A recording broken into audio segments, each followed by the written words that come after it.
हाय, कैसे हो आप? बहुत बढ़िया। कैसा हुआ इंटरव्यू आपका? तो बहुत अच्छा हुआ, इंटरव्यू तो काफी अच्छा हुआ। अच्छा, क्या क्या सवाल पूछे गए? हाँ जी मैम, मेरा इंटरव्यू 5 बजे स्टार्ट हुआ था कल शाम में। उसके बाद फर्स्टली पहले तो बहुत ज्यादा घबराहट हो रही, डीप ब्रीथिंग तो इतना करना पड़ा, लाइक बहुत ज्यादा, चार और से आपको पांच हेल्प हुई कि नहीं हुई डीप ब्रीथिंग से? मैम, बहुत ज्यादा।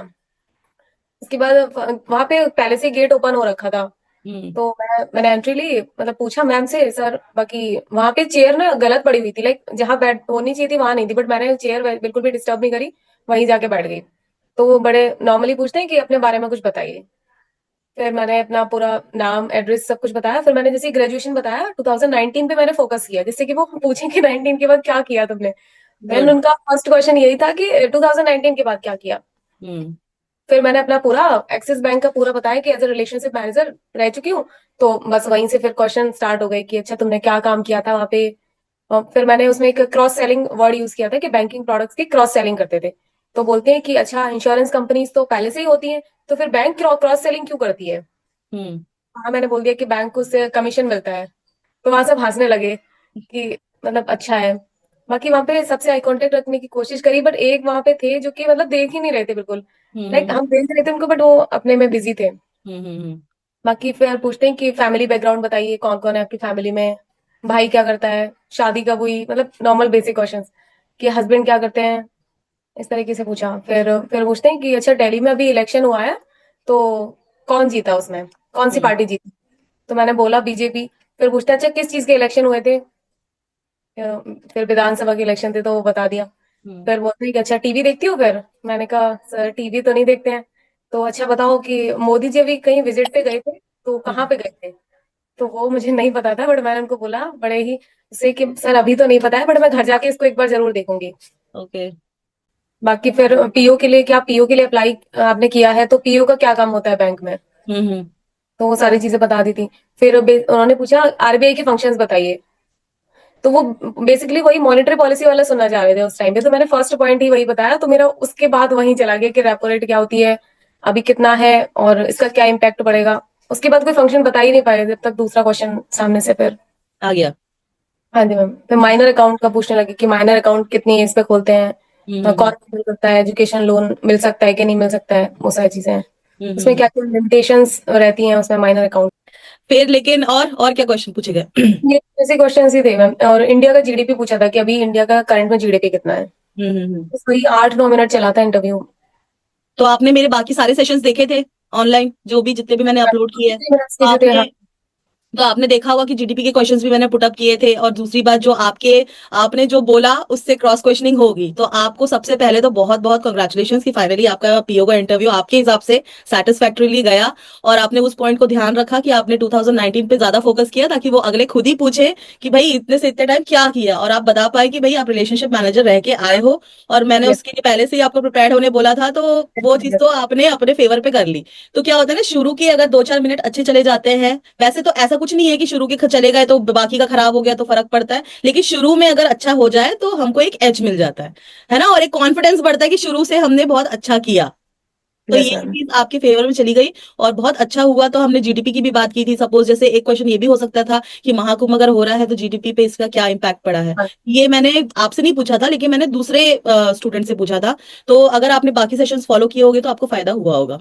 यस मैम, देखे थे बाकी सेशन में। देखा था ना आपने, तो ओवरऑल आपका बहुत अच्छा हुआ। आप क्या क्या कहना चाहते हो इस बारे में? आपका आपका मैम, एक्सपीरियंस जितना कैसा रहा? हम जितना डर लग रहा था ना, वैसा था नहीं। जैसे हम हाँ, डर रहे थे इस तरीके से कि पता नहीं क्या ही पूछ लेंगे, तो ऐसा कुछ नहीं था, बट बेसिक मतलब नॉर्मल ही था सारा। देखो जी। ऐसा ही होता है, जब तक हम कुछ करते नहीं है ना तब तक हमको एंग्जाइटी बनी रहती है। अब जैसे जब आप मेरे से पहले जुड़ने वाले थे तब आपको डर लग रहा होगा थोड़ा सा कि मैम पता नहीं क्या पूछेगी, लेकिन जब मेरे से सामने आए, आमने सामने इंटरेक्शन हुआ, तो लगा कि नहीं भाई मैडम ठीक है, ऐसे डराने वाली बात नहीं है ना। तो वही यस। पैनल के सामने भी, और जैसा कि आपने कहा कि एक सर ध्यान नहीं दे रहे थे, तो क्या पता वो इस तरीके से ही आपको जज कर रहे हो कि आप, मैं भले ध्यान ना दूं पर क्या स्टूडेंट मुझ पर ध्यान दे रहा है, क्योंकि आपका बॉडी लैंग्वेज को नोट डाउन करने के लिए एक बंदा या बंदी ऑलरेडी रहे होंगे पैनल में, जो टोटली यही देख रहे थे कि आप क्या कर रहे हो। समझ रहे हो? तो हाँ जी। आपने उनके नहीं ध्यान देते हुए भी आप उनकी तरफ ध्यान दे के बात कर रहे थे, ये बहुत अच्छी बात है। आपको उससे कोई फर्क नहीं पड़ा कि वो क्या कर रहा है, आपने अपना बेस्ट दिया। ये चीज कमेंडेबल है और यही चीज हमें करनी चाहिए बीइंग अ स्टूडेंट। और जैसा आपने कहा कि चेयर भी आपने डिस्टर्ब नहीं किया, आप जैसा था आप वहीं जाके बैठ गए। तो इससे भी उनको पता चला कि भाई पोजीशनिंग वही होगी, अगर पोजीशनिंग खराब होती चेयर की तो वो पहले ही आपको बोल देते कि ठीक कर लो या सेंटर पे ले आओ, है ना। वहां पे क्या था ना, एक ही लोग थे वो पूछ रहे थे क्वेश्चंस, बाकी क्वेश्चंस कोई नहीं पूछ रहा था, बट सबके सब नोटिस ही कर रहे थे। क्वेश्चन हम्म एक ने ही पूछा था बस। तो वो भी यही क्वेश्चन देखते हैं, निकाल रहे थे। तो वो यही देखते हैं कि भाई हम इसको प्रेशर में डालेंगे तो इसका कैसा रहेगा एक्सप्रेशन, घबरा तो नहीं रही है लड़की, है ना। ये सारा इंटरव्यू बेसिकली यही होता है और कुछ नहीं है, क्योंकि उनको मालूम है कि आप मेंस करके आए हो तो आप में इतनी नॉलेज इतनी समझ तो है कि आप यहाँ तक बैठे हो। लेकिन यही है कि वो एक ऑफिसर वाली क्वालिटी खोजते हैं जो आपके खाली कॉन्फिडेंस से दिखेगा और किसी चीज से नहीं दिखेगा। And yes, communication skills also matters. तो ओवरऑल आपका सेशन बहुत अच्छा हुआ और होपफुली हमने जो सेशन किया था उससे भी आपको काफी हेल्प हुआ होगा। से ही हेल्प मिला है बेसिकली, और मैंने मॉक इंटरव्यू कोई किया ही नहीं था उसके अलावा, बस एक ही मॉक इंटरव्यू किया था, यही बस। अच्छा अच्छा, चलो वेरी गुड। मेरे लिए भी ये चीज अच्छी हो गई कि भाई आपका इसी वजह से फायदा हो गया। और मैं उम्मीद करती हूँ कि आप रिजल्ट पॉजिटिव लाएंगे और आप असिस्टेंट मैनेजर फाइनली बन जाएंगे 6 साल के बाद।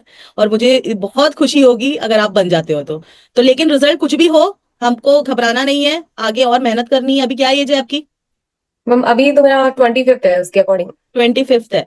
तो वैसे अपने पास टाइम है, तो प्रगति घबराना नहीं है, आप ऑलरेडी लगे हो किसी चीज के ऊपर और आज आप यहाँ पहुंचे हो। तो मैं आपसे यही उम्मीद करूंगी और आपसे भी ये मैं दरख्वास्त करूंगी कि आप भी अपने से छोटे लोगों को या कोई भी हो उनको मोटिवेशन दीजिए कि अगर किसी चीज के पीछे हम पड़ जाते हैं तो हम उसको अचीव कर सकते हैं। ठीक है, क्योंकि आप उसका खुद एग्जाम्पल हो, 6 साल से आप लगे हो लगे हो लगे हो और फाइनली यहाँ पहुंचे हो। तो होपफुली रिजल्ट पॉजिटिव आएगा, लेकिन इनकेस नहीं भी आता है तो भी आप अपना कॉन्फिडेंस लूज नहीं करेंगे और इस पे आगे बढ़ेंगे, करेंगे। Yes ma'am. Very good. और कुछ बताइए। यहाँ पे ना बेसिक मेरे मन में यही था, एक बेसिक जो एटिकेट्स होते हैं ना वो मुझे पक्का याद था कि जब जाते हैं तो उस टाइम पे गुड इवनिंग चल रहा है या क्या चल रहा है, हम्म और में ग्रीट करना है, तो होता है ना नर्वसनेस में भूल जाते हैं, या फिर एक कोई कर दिया दो को नहीं किया। तो हम्म वो चीज मुझे पक्का याद था कि ये चीज नहीं वो करनी है, बाकी क्वेश्चन आए ना आए कोई दिक्कत नहीं है, बट यहाँ पे अपना पूरा बेस्ट देना है। गुड। तो यही यही चीज तो है कि बच्चा नर्वस कितना हो रहा है ना, यही तो वो देखते हैं। और ऑब्वियसली देखो, जितना जितना लेट होता जाता है ना, नर्वसनेस और बढ़ती जाती है। इसीलिए मैंने कहा था कि कॉन्शियस ब्रीदिंग करते रहना, क्योंकि वही एकमात्र सहारा है। क्योंकि उस टाइम पे आप क्या करोगे ना, आपके पास फोन है ना, आप किसी से बात कर सकते हो, कोई कॉरिडोर से आ रहा है, आप किसी को जानते नहीं हो। तो सेल्फ मोटिवेशन ही इंपॉर्टेंट है, और साथ ही कैसे अपने आप को रिलैक्स करें, कैसे अपने आप को गैदर करें, क्योंकि मुझे अगर तो नहीं संभाला तो गए गांव से। डीप ब्रीथिंग किया था ना 3-4 बार, तो बार बार नींद आ रही थी वहां पे। मतलब इतने ज्यादा रिलैक्स हो गए कि नींद ही आ रही थी, बताओ। 2-3 बार तो नींद आ रही थी। चलो, मतलब आपको ये चीज का फायदा समझ में आ गया कि अगर आप रात में नींद वींद ना आए, आपको टेंशन में, तो डीप ब्रीदिंग करना, आपको इससे नींद तो आ ही जाएगी, यस है मैम। ना। तो दो फायदे हमने सीख लिए इससे, एक तो अपने आपको रिलैक्स करना, दूसरा गहरी नींद पे जाना। Yes ma'am, thank you so much ma'am. आपके सेशन वेलकम। के लिए आप मिली है, बाकी तो मैंने कोई सेशन किया ही नहीं था। चलो, अब आप सिलेक्शन लोगे तो सबसे ज्यादा फायदा मुझे ही होगा कि भाई मेरी स्टूडेंट फाइनली सिलेक्शन ले ही ली, है ना। और इससे ज्यादा प्राउड मोमेंट और क्या होगा। तो ऐसा राइट। लग रहा था कि 2 दिन पहले ही इंटरव्यू को प्रिपरेशन स्टार्ट किया है, उससे पहले पता नहीं क्या ही कर रहे थे। तो पहले से मुझसे कनेक्ट होना था ना, आपका मैसेज कब आया था मेरे पास? ही नहीं था मुझे, तो मैंने आपका एक रैंडम वीडियो था 43 मिनट्स का, वही देखा था मैं। कितना अच्छा बता रही है, लाइक एक एक चीज को इतना डिटेलिंग में। जब फिर मैंने कहा देखते हैं, पता नहीं रिप्लाई आएगा भी या नहीं, बट ये था हाँ। कि आप रिप्लाई। क्योंकि चलो मैम मोस्टली सब हाँ। लोग मॉक इंटरव्यू जो ले रहे हैं ना वो पेड ले रहे हैं, तो हम्म। पता नहीं था। हाँ, ये तो है कि मॉक इंटरव्यू, मैं क्या एक्चुअली मैंने फ्री सेशन रखा था तो मेरे पास स्टूडेंट्स बहुत ज्यादा हो गए थे, और मैं ही इतनी ज्यादा वो हो गई थी कि किससे बात करूं और किससे ना करूं, ऐसा हो गया था। फिर इस बीच में तबीयत भी मेरी खराब हो गई, तो बोलने से टॉन्सिल्स का प्रॉब्लम आ गया था। तो देखो, ये भी एक पॉइंट है कि जब हम काम करना स्टार्ट करते हैं या कुछ चीज अचीव करना चाहते हैं लाइफ में, या कुछ काम में हम लगे हुए हैं, लेकिन भगवान भी हमारी परीक्षा लेता रहता है। कि अब जैसे देखो मेरे साथ क्या हुआ कि उन्होंने मेरे को गला भी दर्द दे दिया, इतने सारे बच्चे भी मेरे पास आ गए, अब मेरे ऊपर था कि मैं कैसे करूंगा। तो मैनेज करना जो आना चाहिए वो इंपॉर्टेंट है। यही लाइफ का एक लेसन है कि जब आपके ऊपर इतना प्रेशर आता है तो आप कैसे उसको काम करते हो। तो मैं अपने सुविधा अनुसार और अपना ध्यान रखते हुए, क्योंकि भी बोलना भी तो इंपॉर्टेंट है, अगर बोल ही नहीं पाऊंगी तो फिर कैसे आपको एनर्जी कैसे मिलेगी। अगर मैं बोलूंगी हाँ प्रगति बताइए, मैं ऐसे बात करूंगी तो आपको भी मजा नहीं आएगा, आप भी बोलोगे ये मैम क्या सेशन कर रही है करके, इससे अच्छा तो ना ही करती तो ठीक था। मैंने आपका बस 10 मिनट का ही वीडियो देखा था उस टाइम पे, बस वही मैंने फर्स्ट कमेंट पढ़ा कि मैम हमारा भी सेशन ले लीजिए, तो फिर मैंने जब तुरंत ही मैसेज कर दिया था आपको, उसके बाद सेशन कंप्लीट किया था। अच्छा अच्छा। तो प्रगति, हर लाइफ हर लेसन कुछ ना कुछ अपने को सीखना है, आगे बढ़ना है, और होपफुली मैंने जो आपको सिखाया है आप आगे भी बांटोगे। ठीक यस है, मैम। और रिजल्ट आने के बाद फिर से कनेक्ट करेंगे अपन। तब मैं यस मैम। चाहती हूँ कि खुशी से आप मुझे मैसेज करो, और जो वीडियो रिकॉर्ड होता है ना रिजल्ट देखते टाइम, कैसे रिकॉर्डिंग वो चलती है वो जरूर करना रिजल्ट देखते टाइम। तो वो एक मेमोरी बन जाएगी आपकी, और लाइफ टाइम आपको याद रहेगा, क्योंकि ऑब्वियसली आपने इतनी मेहनत की है, तो उसका मेमोरी तो होना ही चाहिए। Yes ma'am. ठीक है। तो और प्रगति, और कुछ कहना चाहते हैं हमारे स्टूडेंट से जो आगे फ्यूचर में आपको देखेंगे, उनसे कुछ कहना चाहते हैं? बस वही है कि स्टार्ट से अगर स्टार्टिंग से प्रॉपर स्ट्रेटजी लेके चले ना, प्री और मेंस को साथ में लेके चले। मैंने क्या किया था, प्री प्री पढ़ती रही, लेकिन कभी दिमाग में आई नहीं कि जब प्री 6 महीने में नहीं निकल रहा है तो मेंस कैसे 1 महीने में निकलेगा। तो प्री और मेंस को साथ में बैलेंस करके चलना है, मेन बैलेंस बना के चलना है स्टार्टिंग से। यस, और गुड, ये फ्रेंड से आपने अच्छी बात बोली। प्रैक्टिस, और बस साथ वही। ही इंटरव्यू के लिए भी आपको कहीं ना कहीं प्रिपरेशन करते रहना चाहिए, क्योंकि क्या है, नर्वसनेस एक दिन में या एक घंटे में नहीं जाती है। Over the period of time you have to improve yourself, right?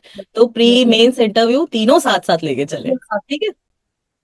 ठीक है प्रगति, आपसे मिलके बहुत अच्छा लगा, आपका इंटरव्यू एक्सपीरियंस जान के भी बहुत अच्छा लगा। होपफुली हम रिजल्ट के बाद कनेक्ट करेंगे, और तब तक फॉलो करते रहिए और दूसरों को इंस्पायर भी करते रहिए। Thank you so much. Okay, bye bye, take care. Bye ma'am.